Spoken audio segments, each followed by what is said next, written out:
घमंडी का सिर नीचा। नारियल के पेड़ बड़े ही ऊंचे होते हैं और देखने में बहुत सुंदर होते हैं। एक बार एक नदी के किनारे नारियल का पेड़ लगा हुआ था। उस पर लगे नारियल को अपने पेड़ के सुंदर होने पर बहुत गर्व था। सबसे ऊंचाई पर बैठने का भी उससे बहुत मान था। इस कारण घमंड में चूर नारियल हमेशा ही नदी के पत्थर को तुच्छ पड़ा हुआ कहकर उसका अपमान करता रहता। एक बार एक शिल्पकार उस पत्थर को लेकर बैठ गया और उसे तराशने के लिए उस पर तरह तरह से प्रहार करने लगा। यह देख नारियल को और अधिक आनंद आ गया। उसने कहा, ऐ पत्थर, तेरी भी क्या जिंदगी है। पहले उस नदी में पड़ा रहकर इधर उधर टकराया करता था और बाहर आने पर मनुष्य के पैरों तले रौंदा जाता था, और आज तो हद ही हो गई। ये शिल्पी तुझे हर तरफ से चोट मार रहा है और तू पड़ा देख रहा है। अरे, अपमान की भी सीमा होती है। कैसी तुच्छ जिंदगी जी रहा है। मुझे देख कितने शान से इस ऊंचे वृक्ष पर बैठता हूँ। पत्थर ने उसकी बातों पर ध्यान ही नहीं दिया। नारियल रोज इसी तरह पत्थर को अपमानित करता रहता।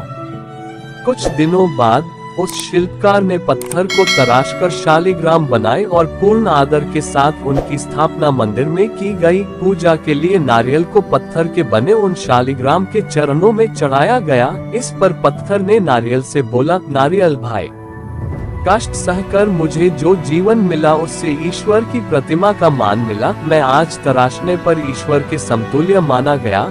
जो सदैव अपने कर्म करते हैं वे आदर के पात्र बनते हैं, लेकिन जो अहंकार घमंड का भार लिए घूमते हैं वो नीचे आ गिरते हैं। ईश्वर के लिए समर्पण का महत्व है, घमंड का नहीं। पूरी बात नारियल ने सिर झुकाकर स्वीकार की। जिस पर नदी बोली, इसे ही कहते हैं घमंडी का सिर नीचा।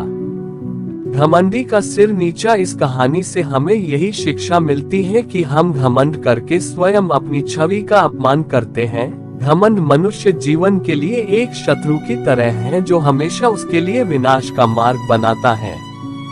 कहते हैं ना, सफलता मिल जाती है, लेकिन जो इस सफलता पर घमंड नहीं करते वास्तव में वही सफल होते हैं। घमंडी व्यक्ति कितना भी ऊपर उठ जाए, एक दिन वो नीचे आकर गिरता है। घमंडी का सिर नीचा। यह मुहावरे की कहानी आपको कैसी लगी? कमेंट बॉक्स में लिखें, साथ ही अपने दोस्तों से शेयर भी करें।